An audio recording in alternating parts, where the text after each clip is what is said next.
नमस्कार, आप देख रहे हैं आज तक। आपके साथ मैं हूं सईद अंसारी और हमारे साथ हैं हमारी सहयोगी चित्रा त्रिपाठी। स्वागत है आप सभी का दस्तक में। प्रधानमंत्री नरेंद्र मोदी ने किसानों के हित की बातें हमेशा की हैं, चित्रा। बिल्कुल। और ये बात एक बार फिर से हो रही है और साथ ही साथ जबरदस्त विरोध भी। तो कृषि बिल पर किसानों की आशंकाओं को दूर करने के लिए सरकार अब तक 5 बार किसानों से बातचीत कर चुकी है। 6ठी बार बातचीत करने के लिए बुधवार का दिन भी तय हो चुका है, लेकिन किसानों ने अपने आंदोलन का सबसे बड़ा दांव चल दिया है और वो दांव है भारत बंद का। और यही सबसे ज्यादा महत्वपूर्ण है सईद। मंगलवार को भारत बंद है। यह बंद किसानों ने बुलाया है, यह बताने के लिए कि कृषि कानून उनके खिलाफ है और उसको रद्द होने तक उनका आंदोलन यूं ही चलता रहेगा। लेकिन आंदोलन के भारत बंद में विपक्षी दल भी कूद पड़े हैं। तो अब सवाल यह खड़ा हो रहा है कि क्या इस भारत बंद पर राजनीतिक महाभारत शुरू हो गई है? अपना हक लेके रहेंगे।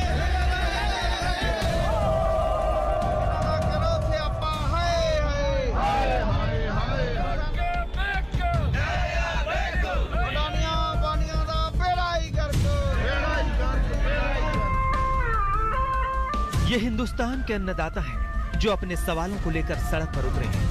दिसंबर की ठंड से ज्यादा प्रचंड इनके इरादे हैं। भोर के कोहरे और धुंध से इनके लक्ष्य पर कोई फर्क नहीं पड़ता।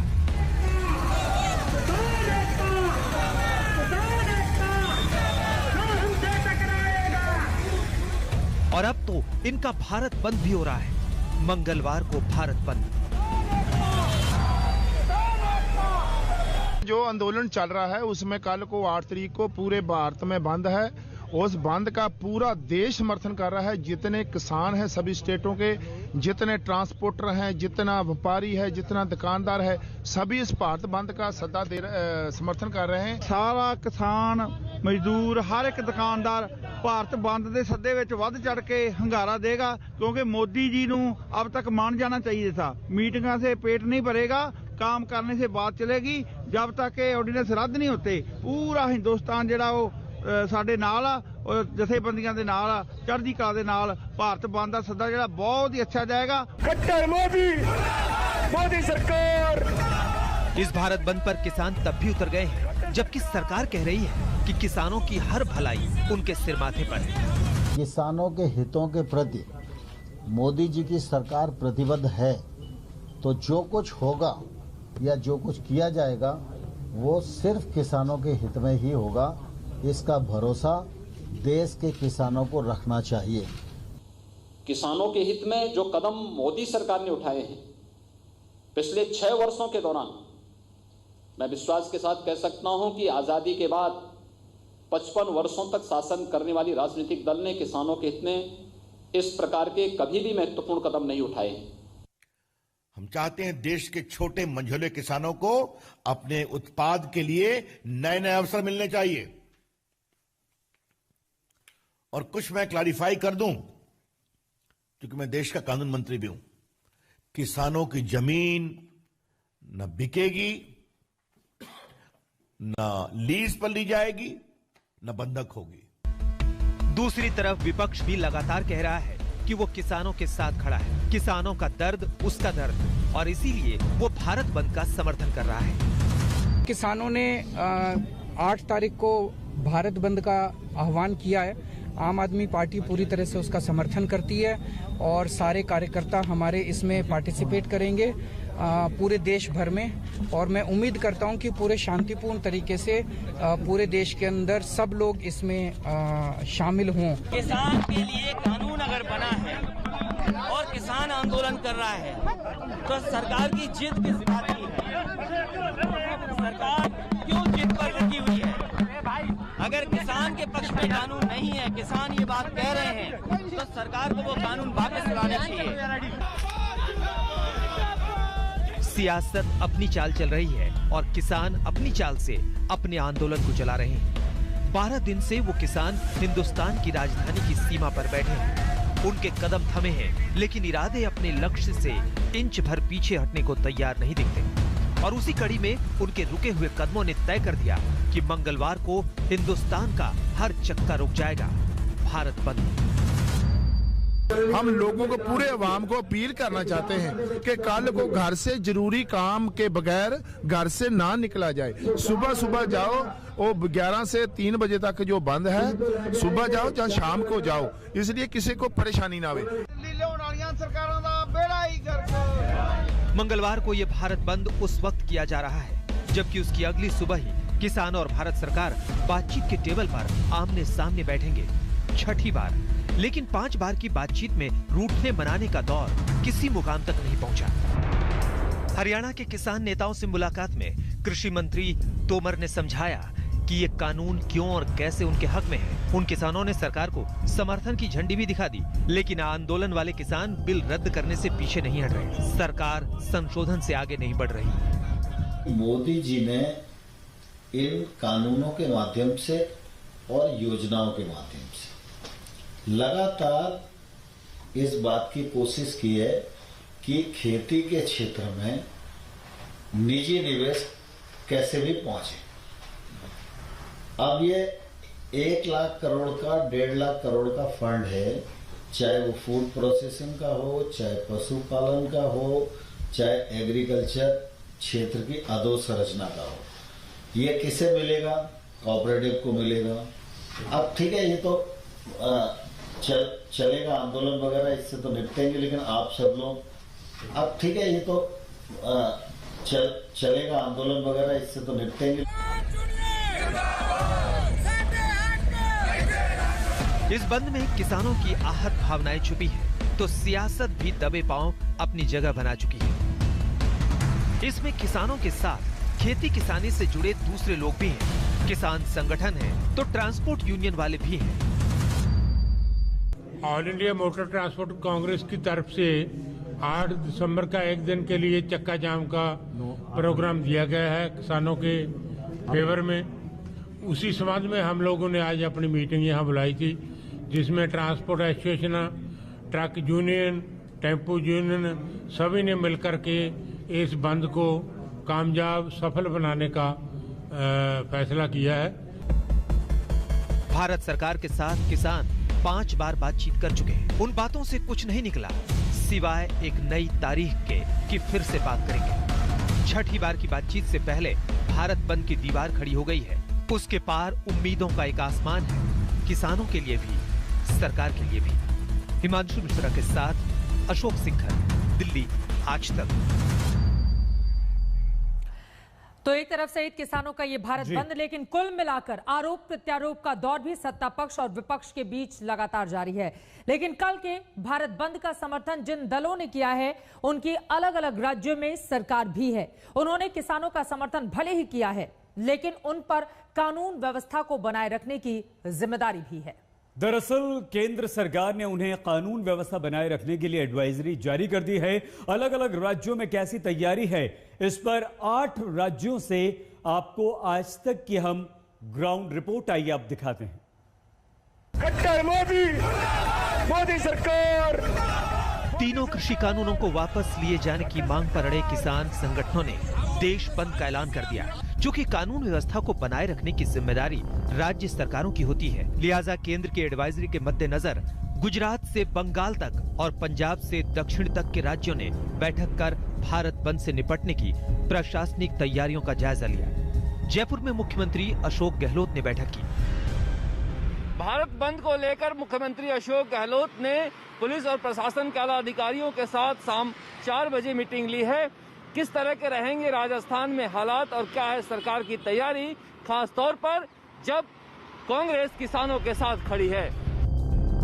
उधर गुजरात में मुख्यमंत्री विजय रूपाणी ने भी अधिकारियों के साथ बैठक की। सरकार ने साफ कर दिया कि जबरदस्ती बंद कराने वालों की खैर नहीं। किसानों के आंदोलन को लेकर भारत बंद को मुख्यमंत्री विजय रूपाणी ने राजनीतिक दल की साजिश बताया, तो वही लॉ एंड ऑर्डर की सिचुएशन को लेकर कहा कि जो भी जबरदस्ती दुकानें या सड़कों को बंद करेंगे, उनके खिलाफ सरकार सख्त से सख्त कार्यवाही करेगी।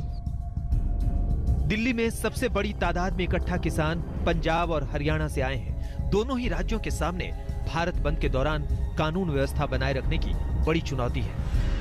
मंगलवार को 35 से अधिक कृषक संगठनों ने केंद्र के 3 नए कृषि कानूनों के खिलाफ भारत बंद की कॉल दी है। ज़्यादातर कृषक संगठन पंजाब और हरियाणा से ताल्लुक़ रखते हैं और बंद का सबसे ज़्यादा असर भी इन्हीं दो राज्यों में देखने को मिल सकता है। ये बंद सुबह 8 बजे से लेकर देर शाम तक प्रभावित रहेगा और इस दौरान सभी व्यापारिक प्रतिष्ठान बंद रहेंगे। यातायात के साधन भी ठप किए जाने के समाचार हैं। हालांकि अच्छी बात यह है कि किसान नेताओं ने इस दौरान आपातकालीन सेवाओं और एम्बुलेंस को छूट दी है। उधर महाराष्ट्र की बात करें तो उद्धव सरकार ने किसानों को अपना समर्थन दिया है, लेकिन इशारा साफ है कि किसी की जोर जबरदस्ती चलने नहीं दी जाएगी। महाराष्ट्र सरकार में शामिल तीनों पार्टियां यानी शिवसेना, कांग्रेस और एनसीपी ने इस बंद का समर्थन भले ही किया हो, लेकिन शिवसेना नेता संजय राउत ने ये कहा है कि लोग स्वयं स्फूर्ति से इस बंद में शामिल हो।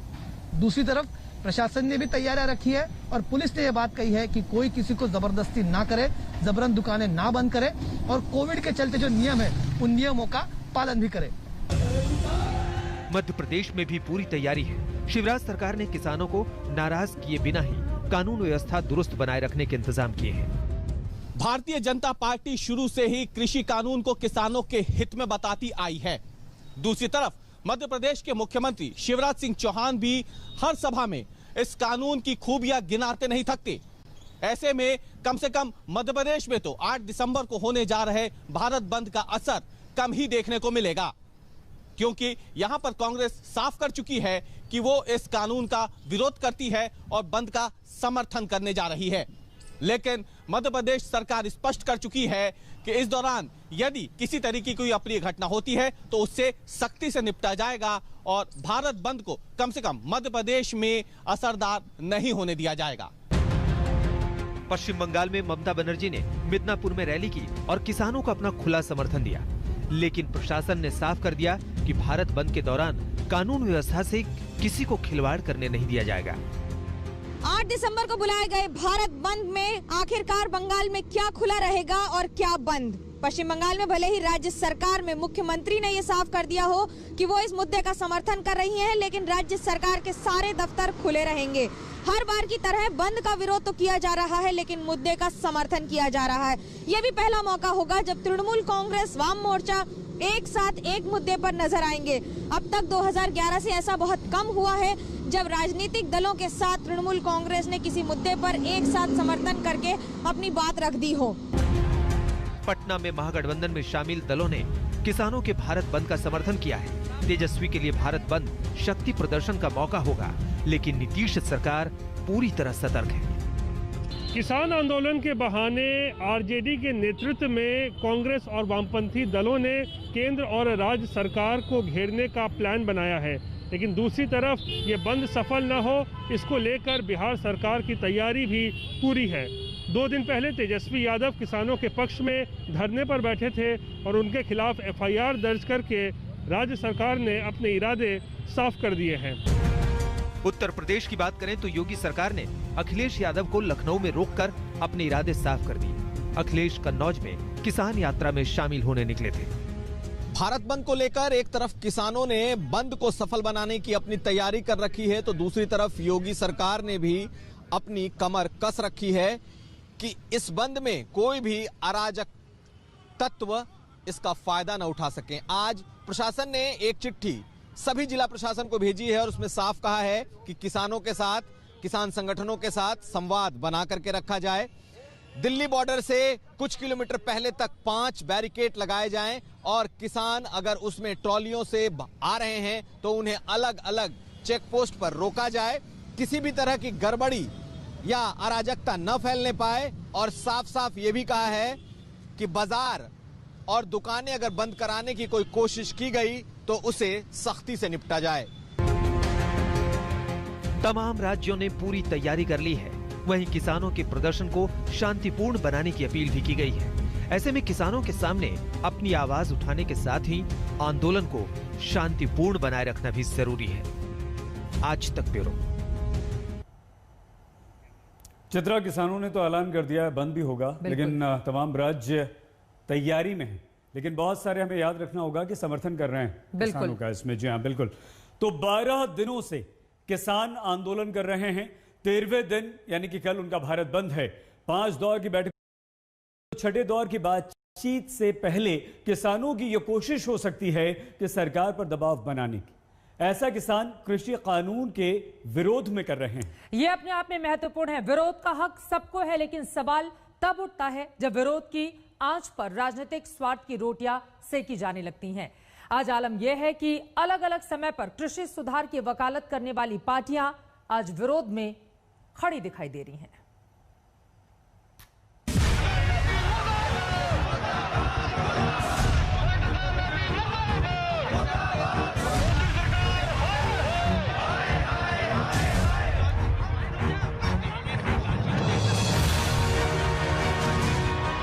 तारीख को भारत बंद का आह्वान किया है। आम आदमी पार्टी पूरी तरह से उसका समर्थन करती है और सारे कार्यकर्ता हमारे इसमें पार्टिसिपेट करेंगे पूरे देश भर में। ऐसे एक दो नहीं बल्कि पूरे 24 राजनीतिक दलों ने किसानों के आंदोलन और आंदोलन से आगे उनके भारत बंद के ऐलान में अपनी आवाज मिला दी है। इनमें ज्यादातर राजनीतिक पार्टियां वो हैं जो केंद्र सरकार के विरोध में हैं, लेकिन इसमें वो भी पार्टियां हैं जो एनडीए का हिस्सा है। आरएलपी की टीम इन किसान बिलों का विरोध कर रही है और दिल्ली में जो किसानों का आंदोलन चल रहा है हम उनके साथ है। आवश्यकता पड़ी तो उनके कूच के अंदर मैं भी शामिल होऊंगा। हालांकि किसानों को इससे खास मतलब नहीं कि उनके आंदोलन का कौन समर्थन कर रहा है, कौन विरोध, लेकिन सियासत की धारा बह निकली है तो बह निकली है। विपक्ष किसानों के भारत बंद के पक्ष में खड़ा हुआ तो सरकार ने अपना गुस्सा विपक्ष पर निकाला। तो आज जो हमने काम किया, हमारे करने के 8-9 साल पहले मनमोहन जी की सरकार ये कर रही थी। 2005 में शरद पवार बोल रहे थे। और ये बात देश के सामने बताना जरूरी है कि जिस समय शरद पवार ये बोल रहे थे 2005 में कि अगर आप सुधार नहीं करोगे तो हम वित्तीय सहयोग देना बंद करेंगे, उस समय मनमोहन सिंह की सरकार का समर्थन कौन कौन कर रहे थे?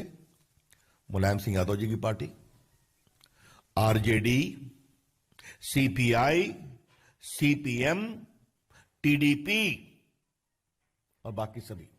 देश के कुछ राजनीतिक दलों के द्वारा वातावरण खराब करने का प्रयास किया जा रहा है। खासतौर पर एपीएमसी एक्ट, जो मॉडल एपीएमसी एक्ट है, इस पर राजनीतिक दलों का वर्तमान रवैया उनके दोहरे चरित्र को प्रदर्शित करने वाला है। पहले आंदोलन किसानों का था, अब विपक्ष भी उस आंदोलन के शोर पर अपनी सुविधा के साथ खड़ा है। केंद्र सरकार विपक्ष के सामने बीते दिनों के कुछ पन्ने खोल लाई है कि पहले जिन नीतियों का समर्थन करते थे उसका अब विरोध क्यों कर रहे हो। कि यूपीए सरकार के 10 साल में किसानों के सुधार पर मोदी सरकार के बराबर नहीं, कई बार तो कहा कि हम पेनाल्टी लगाएंगे अगर आप सुधार नहीं करेंगे। तब शरद पवार जी ने पत्र लिखा, मनमोहन सिंह प्रधानमंत्री है, प्लानिंग मिशन ने पूरा विस्तृत पॉलिसी निर्देश दिया, उसको मालूम किया, कई कांग्रेस सरकार ने इंप्लीमेंट किया। बीजेपी अपने कृषि कानून से हटने को तैयार नहीं, लेकिन कांग्रेस के पूर्व अध्यक्ष राहुल गांधी ने एक वीडियो ट्वीट किया है कि 8 दिसंबर को किसान क्रांति के समर्थन में शांतिपूर्ण भारत बंद है। हम इसका पूर्ण रूप से समर्थन करेंगे। देश के अन्नदाता से अत्याचार और अन्याय असहनीय है। अदानी अंबानी कृषि कानून वापस लो। सवाल है कि क्या किसान आंदोलन पर विपक्ष का रुख दिखावटी है? ये विरोध सिर्फ विरोध के लिए है? केंद्र सरकार कह रही है कि बिल्कुल, और इसे साबित करने के लिए उसके पास सबूत भी है। कांग्रेस ने 2019 में अपने चुनावी मैनिफेस्टो में एपीएमसी एक्ट खत्म करने की बात कही थी। 2013 में मनमोहन सरकार के दौरान ही राहुल गांधी की सभी कांग्रेसी मुख्यमंत्रियों संग बैठक में कहा गया था कि किसान कांग्रेस शासित राज्यों में अपनी फसल सीधे बेच सकते हैं। जब यूपीए सरकार के दौरान योजना आयोग ने कहा था कि मंडी सुधार करेंगे, तो आप कांग्रेस और विपक्ष मोदी सरकार के कृषि सुधार का विरोध क्यों कर रही है? कानून मंत्री रविशंकर प्रसाद ने परत दर परत विपक्ष के दमखम को उधेड़ कर रख दिया। हम विपक्षी दलों, विशेष रूप से कांग्रेस, एनसीपी, उनके सहयोगी दलों के शर्मनाक दोहरे चरित्र को देश के सामने बताने के लिए आए हैं। तो सवाल है कि क्या किसानों के हक की बात सिर्फ सियासी नफा नुकसान के हिसाब से हो रही है? आज एनसीपी प्रमुख शरद पवार कृषि कानून के खिलाफ हैं, लेकिन 10 साल पहले कृषि क्षेत्र में प्राइवेट सेक्टर की पैरवी कर रहे थे। आज एसपी सुप्रीमो अखिलेश यादव कृषि कानून का विरोध कर रहे हैं, लेकिन कभी किसानों को मंडियों से मुक्त करने वाली रिपोर्ट देने वाली कृषि पर स्थायी समिति में उनके पिता और पूर्व एसपी सुप्रीमो मुलायम सिंह यादव भी थे। आज शिवसेना इस कृषि कानून के विरोध में है, लेकिन कभी कृषि सुधार कानूनों का समर्थन किया था। आज दिल्ली में अरविंद केजरीवाल कृषि कानून का विरोध कर रहे हैं, लेकिन 23 नवंबर को उनकी ही सरकार ने दिल्ली में इस कानून की अधिसूचना जारी कर दी थी। इसीलिए अतीत की फाइल से यादों के उन पन्नों को बीजेपी निकाल लाई है, ये दिखाने के लिए कि विपक्ष दो रंग दिखाता है। मैं शरद पवार जी से पूछना चाहता हूं, तब एपीएमसी मॉडल एक्ट लागू करने के लिए आप जमीन और आसमान एक कर रहे थे। आज जब किसानों के हित में ये कानून बना दिए गए तो आप जमीन को सर पे उठा के घूम रहे हैं, भारत बंद का समर्थन कर रहे हैं, एकदम यूटर्न। ये पाखंड नहीं है क्या? ये धोखा नहीं है क्या? राजनीति अपना लिबास सत्ता और विपक्ष की तासीर के हिसाब से बदलती रहती है और फिर तब बच जाती है बातें, और बातें तो बातें हैं, बातों का क्या। आज तक ब्यूरो। देखते ही देखते कैसे बढ़ गया किसानों के आंदोलन का दायरा, यह हम आपको दिखाएंगे एक बहुत छोटे से ब्रेक के बाद। देखते रहिए आज तक। स्वागत एक बार फिर से आपका, आपके साथ मैं हूं सईद अंसारी और हमारे साथ हैं हमारी सहयोगी चित्रा त्रिपाठी। कल किसानों ने भारत बंद का ऐलान किया है चित्रा, और लगातार उसी पर बड़ी खबर आप तक हम पहुंचा रहे हैं। फिलहाल दिल्ली में 27 नवंबर को जब किसानों ने डेरा डाला तो कई सारी बातें कही जा रही थी। यह भी कहा जा रहा था कि यह आंदोलन पंजाब और हरियाणा के किसानों का आंदोलन है, और किसानों ने तब भी इस आंदोलन को पूरे देश का आंदोलन कहा था। मगर जब उन्होंने भारत बंद का ऐलान किया तो कई राज्यों तक इसका विस्तार होता हुआ दिखाई दिया। जो पूरे भारत का आंदोलन उस समय नहीं दिख रहा था, उस पर अब महाभारत छिड़ती नजर आ रही है।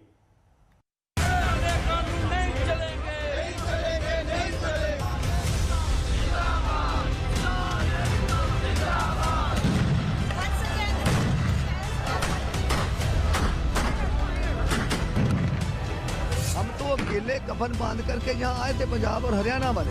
देश की लड़ाई है, पूरे देश का किसान एक साथ है।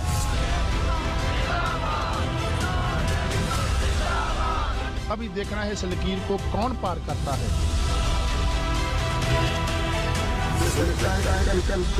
भारत बंद होगा।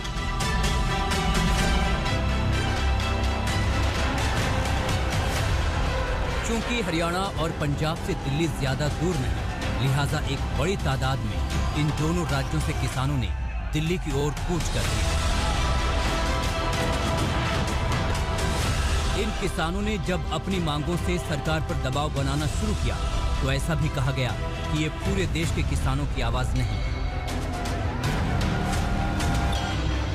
मगर अब देश के कई राज्यों में किसानों को लेकर हलचल मची है। एनडीए से नाता तोड़ने वाले उसके सबसे पुराने सहयोगी अकाली दल की टीम महाराष्ट्र पहुंची। अकाली सांसद प्रेम सिंह चंदू माजरा शिवसेना से मिले, जहां उन्हें शिवसेना से किसानों के लिए समर्थन मिला। ये तो राष्ट्रीय नहीं, अब तो अंतर्राष्ट्रीय मामला बन गया। तो अब किसान का नहीं, अवाम का मामला बन गया। 80 पार्टियां इकट्ठी होकर इसको कैसे बूस्ट कर सकती हैं, कैसे सेंटर को प्रेशराइज कर सकती हैं, ये स्ट्रेटजी हम इकट्ठे होकर अगले 2 हफ्तों में दिल्ली में इकट्ठे होंगे। सब पार्टियों के हेड्स, बादल साहब स्पेशल तौर पे उन्होंने कहा है भी आए उसमें, और हम सब इकट्ठे बैठ के कोई रणनीति तय की जाएगी। इस बैठक से पहले एनसीपी के दिग्गज शरद पवार अपने भतीजे और महाराष्ट्र के डिप्टी सीएम अजित पवार के साथ शिवसेना सांसद संजय राउत से मिलने उनके घर पहुंचे। शरद पवार ने कहा कि पूरे देश को गेहूं और चावल देने वाले हरियाणा और पंजाब के किसानों की बात केंद्र सरकार को सुननी चाहिए। इस तरह महाराष्ट्र में किसानों के मुद्दे पर केंद्र को घेरने की पूरी रणनीति तैयार की गई। केंद्र सरकार को घेरने के लिए शरद पवार और उद्धव ठाकरे ने एक राजनीतिक समीकरण बैठाया। सबसे पहले तो शरद पवार संजय राउत से मिले, उनका हालचाल जाना, और हालचाल जानते जानते एक गेम प्लान तैयार कर डाला। इधर शिरोमणि अकाली दल का एक डेलीगेशन मुख्यमंत्री उद्धव ठाकरे से मिला। मीटिंग का नतीजा यह हुआ कि मुख्यमंत्री ने न सिर्फ अपना समर्थन दिया बल्कि यह भी कहा कि 2 हफ्ते बाद कोऑर्डिनेशन कमेटी की मीटिंग में वो शामिल भी होंगे। यानी अब यह मसला सिर्फ किसानों का पंजाब और हरियाणा तक सीमित नहीं है। कई राजनीतिक दल साथ में आ गए हैं और एक बड़ा परिवार उभर कर सामने आ रहा है जो किसानों का समर्थन कर रहा है। वैसे किसान आंदोलन पर सियासी दांवपेच बंगाल में काफी पहले शुरू हो गया था। ममता बनर्जी ने दिल्ली में बैठे किसान नेताओं को अपना समर्थन पहले ही दे दिया था। दरअसल कुछ महीने बाद पश्चिम बंगाल में चुनाव है, जिसमें बीजेपी ने पहले से ही पूरी ताकत झोंक रखी है। इस बीच ममता को किसानों के बहाने केंद्र में बैठी बीजेपी को घेरने का मौका मिल गया। बंगाल की राजनीति और केंद्र के खिलाफ राजनीति में अंतर क्या होता है, मुख्यमंत्री ममता बनर्जी बखूबी जानती हैं। यही वजह है कि किसान के मुद्दों पे बंद का समर्थन करके वाम मोर्चा के साथ तो नजर आ रही हैं, तो वहीं दूसरी ओर केंद्र की नीतियों के खिलाफ भी। वो बखूबी जानती है कि अगले वर्ष विधानसभा चुनाव होने हैं और यहाँ यानी कि पश्चिम बंगाल में वाम मोर्चा के और भाजपा के खिलाफ एक साथ लड़ना पड़ेगा। ऐसे में मुद्दे ही भले ही एक हों, लेकिन चुनौती दिल्ली तक गूंजेगी। उधर सियासी दांवपेच के बहाने हरियाणा पंजाब से शुरू हुए किसान आंदोलन का विस्तार तेलंगाना तक हो गया। यहाँ कुछ ही दिनों पहले बीजेपी और टीआरएस के बीच ग्रेटर हैदराबाद नगर निगम चुनाव में जबरदस्त टक्कर हुई। टीआरएस को भारी नुकसान पहुंचाकर 48 सीट जीतने वाली बीजेपी विधानसभा चुनाव में बड़ा चैलेंज बनकर उभरी है। ऐसे में टीआरएस ने किसानों को समर्थन देकर बीजेपी पर सियासी तीर चला दिया। पिछले बार जब सदन में ये 3 बिल लाया गया था उस टाइम पे भी हमने इसका विरोध किया है और आगे चल के चाहे सड़क पे या सदन में जो भी कार्रवाई किसान भाई करना चाहते हैं पूरे देश भर के, टीआरएस पार्टी उनके साथ है। फिलहाल जो 8 तारीख वाली भारत बंद है उसमें टीआरएस पार्टी शामिल होगी और पूरा टीआरएस पार्टी फार्मर इस देश के किसान के साथ खड़ा है। सियासी तकाजा कुछ ऐसा है कि किसानों का समर्थन करना टीआरएस के लिए जरूरी भी हो गया था और मजबूरी भी। तेलंगाना के मुख्यमंत्री और टीआरएस के मुखिया के चंद्रशेखर राव ने दिसंबर 8 के किसानों के भारत बंद को खुलकर समर्थन देने की घोषणा की है। हालांकि भारतीय जनता पार्टी का आरोप है कि हालिया जीएचएमसी चुनाव में भगवा परचम के उदय से परेशान हो केसीआर किसानों के नए हिमायती बन गए हैं। सियासत ही सही, लेकिन किसानों को देश के सुदूर दक्षिण तक अपने हितैषी मिल गए। उत्तर भारत के किसानों ने आवाज उठाई तो उनका समर्थन तमिलनाडु में कमल हसन की पार्टी मक्कल निधि मय्यम ने भी किया। अब दक्षिण भारत का सुपरस्टार कमल हासन ने इस आंदोलन को सपोर्ट कर रहा है। कमल हासन ने बोला है कि किसान की मन सही है और पीएम मोदी को उनसे बात करनी चाहिए। तमिलनाडु पे डीएमके भी किसानों के सपोर्ट में खड़ी है। इस तरह जिसे 2 राज्यों का आंदोलन कहा जा रहा था वो फैलता हुआ तमिलनाडु तक और गुजरात से बंगाल तक पहुंच गया। मुंबई में पंकज उपाध्याय, मिदनापुर में मनोज जलोईवाल और हैदराबाद में आशीष पांडे के साथ प्रमोद माधव, चेन्नई आज तक। कल दिलचस्प होगा ना देखना, महत्वपूर्ण होगा ये देखना कि किसानों का रुख क्या रहता है, भारत बंद का असर कितना ज्यादा देखा जाता है और सरकार इस पूरे मामले में क्या करती है। ये महत्वपूर्ण है कि सरकारें क्या करती हैं। राज्यों को एडवाइजरी जारी कर दी गई है। बंद कैसा भी हो, आपकी हमारी यानी कि लोगों की जिंदगी में परेशानियां और दुश्वारियां लेकर ही आता है। हिंदुस्तान में भारत बंद की घटनाएं कई बार हुई हैं और हर बंद में मुश्किलें ही आपके हमारे सामने आई हैं। इसीलिए ये आशंकाएं बढ़ी हुई हैं कि कल के भारत बंद में आखिर क्या होगा। वैसे किसानों ने साफ कर दिया है कि उनका बंद सिर्फ 4 घंटे का ही है और उस समय है जब दफ्तर आने जाने वालों को दिक्कत ना हो। साथ ही मेडिकल सुविधाओं पर कोई पाबंदी या रोक नहीं होगी। किसानों का आंदोलन है, वो आंदोलन सड़क पर खड़ा है और उसके साए में सड़क वीरान पड़ी है। जहां आवागमन चल भी रहा है तो बहुत धीमे से मध्यम। ये तस्वीरें दिल्ली की सीमाओं की है, जहां से आप दूसरे राज्यों से दिल्ली में प्रवेश करते हैं। बड़ी गाड़ी है ना, रास्ता कहीं से भी नहीं है, यही एक मेन रास्ता है, यही बंद किया हुआ है। यही बंद किया। हाँ जी। आपने कोशिश करी कहीं से साइड में से कहीं से जाने की? वगैरह से जाके रास्ता काफी रास्ते देख के आया हूँ, लेकिन कहीं पे कोई रास्ता वगैरह नहीं। दिल्ली की सीमाओं पर यह बंद महज एक राज्य की बात है, लेकिन जब पूरे देश में एक साथ ठप जैसी स्थिति आ जाएगी जब भारत बंद का खुला ऐलान किया जा चुका है, उस वक्त सवाल है कि क्या हालात बिगड़ेंगे नहीं, खासकर तब जब इस आंदोलन में राजनीति ने भी अपनी जगह बना ली है। जिस समय शरद पवार ये बोल रहे थे 2005 में कि अगर आप सुधार नहीं करोगे तो हम वित्तीय सहयोग देना बंद करेंगे, उस समय मनमोहन सिंह की सरकार का समर्थन कौन कौन कर रहे थे? मुलायम सिंह यादव जी की party, RJD, CPI, CPM, TDP और बाकी सभी। मंगलवार को किसानों ने भारत बंद तो बुलाया है, लेकिन वो नहीं चाहते हैं कि लोगों को कोई दिक्कत हो। इसके लिए उनकी तैयारी को समझिए। मंगलवार को सुबह 11 बजे से दोपहर 3 बजे तक किसानों का भारत बंद चलेगा। इस आंदोलन को 24 राजनीतिक दलों का समर्थन भी मिला है। इस आंदोलन के समर्थन में ट्रेड, उद्योग और बैंकिंग से जुड़ी कई यूनियन भी आ गई हैं। लेकिन किसान नेताओं का कहना है कि वो आम लोगों को तकलीफ देना नहीं चाहते। इसीलिए सुबह 11 बजे से बंद शुरू होगा ताकि दफ्तर जाने वालों को दिक्कत ना हो। वैसे ही 3 बजे आंदोलन के खत्म होने से दफ्तर से घर लौटते समय भी लोगों को परेशानी नहीं होगी। इनके अलावा एम्बुलेंस और मेडिकल सुविधाओं के लिए रास्ता खुला रहेगा। साथ ही शादी ब्याह का समय है तो शादियों में भी कोई बाधा नहीं पहुंचने दी जाएगी। सड़क तो जारी रहेंगी कल, क्योंकि कल कुछ शादियां भी है और हमारे आंदोलन से कुछ आम आदमी को ज्यादा तकलीफ हो ये हम नहीं चाहते हैं।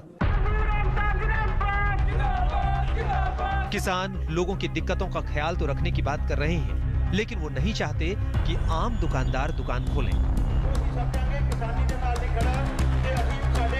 सिरसा में किसानों ने अनोखा ऐलान किया है कि जो दुकानदार बंद नहीं करेंगे उसकी तस्वीर खींचकर वायरल कर दी जाएगी, ताकि आगे किसान वहां जाकर कोई खरीदारी नहीं करेंगे।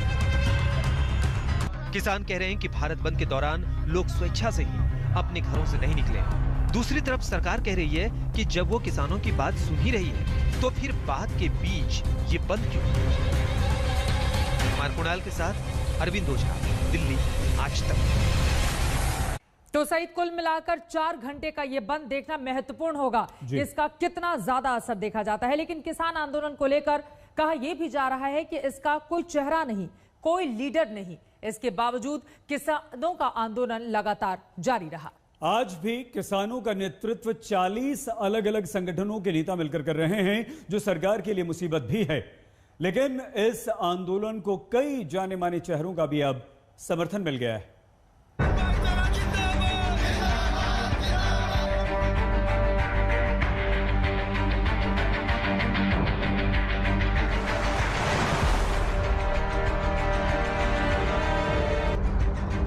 ये वो चेहरे हैं जो दिल्ली में 12 दिनों से धरना देने वाले किसानों से जुड़ गए हैं। दिल्ली में रातें सर्द हो गई हैं। ऐसे में यहाँ बैठे किसानों की हालत का अंदाजा लगाया जा सकता है। इस इम्तिहान में कुछ हस्तियां जहां उनके बीच आकर उनका हौसला बढ़ा रही हैं, वहीं कुछ ने सोशल मीडिया पर उन्हें अपना समर्थन दिया है। गायक दिलजीत दोसांझ उनके बीच आए और उन्हें 1 करोड़ की मदद दी। ये इतिहास दोबारा तुसी दोहरा देता है, बहुत बड़ी गल है। हम सब पीसफुल तरीके से बैठे हैं और जो भी किसान भाई चाहते हैं, पूरा देश आज साथ है। प्लीज हमारा साथ दें और सरकार हमारी मांगे मांगे। दिलजीत के ट्वीट को प्रियंका चोपड़ा ने रीट्वीट किया। प्रियंका ने लिखा, हमारे किसान हमारे फूड सैनिक हैं। उनके डर को दूर करने की जरूरत है। उनकी आशाओं पर खरा उतरने की जरूरत है। एक संपन्न लोकतंत्र के रूप में हमें ये सुनिश्चित करना चाहिए कि संकट जल्द से जल्द खत्म हो जाए। जरूरतमंदों के साथ हर वक्त खड़े रहने वाले बॉलीवुड एक्टर सोनू सूद ने किसानों के समर्थन में ट्वीट किया। सोनू ने लिखा, किसान का दर्जा माँ बाप से कम नहीं है। किसान है तो हम हैं। कुछ इसी अंदाज में रितेश देशमुख ने किसानों का समर्थन किया। रितेश ने लिखा, अगर आपने आज खाना खाया है तो किसी किसान का शुक्रिया अदा कीजिए। मैं अपने देश के हर किसान के साथ खड़ा हूँ। बॉलीवुड में ही सोशल मीडिया पर एक्टिव रहने वाली शख्सियत सोनम कपूर भी है। आंदोलन कर रहे किसानों की तस्वीर इंस्टाग्राम पर शेयर करते हुए सोनम कपूर ने डेनियल वेबस्टर के एक बयान को कोट किया। जब जुताई शुरू होती है तो दूसरे आर्ट्स भी उसके पीछे चलते हैं। इसलिए किसान मानव सभ्यता के संस्थापक हैं। तो किसानों का कोई भी एक नेता नहीं, लेकिन आंदोलन का दायरा इतना व्यापक कि अब तमाम विपक्षी पार्टियां भी इसमें शामिल हो गई हैं ताकि भारत बंद को सफल किया जा सके। दस्तक में आज के लिए बस इतना ही। अपना बहुत ख्याल रखिएगा, देखते रहिए आज तक। नमस्कार, मैं हूं अंजना ओम कश्यप। हमें उम्मीद है ये वीडियो आपको पसंद आया होगा। लेटेस्ट खबरों के लिए यूं ही देखते रहिए आज तक, और इस वीडियो के पसंद आने पर लाइक, शेयर एंड सब्सक्राइब करना ना भूलें।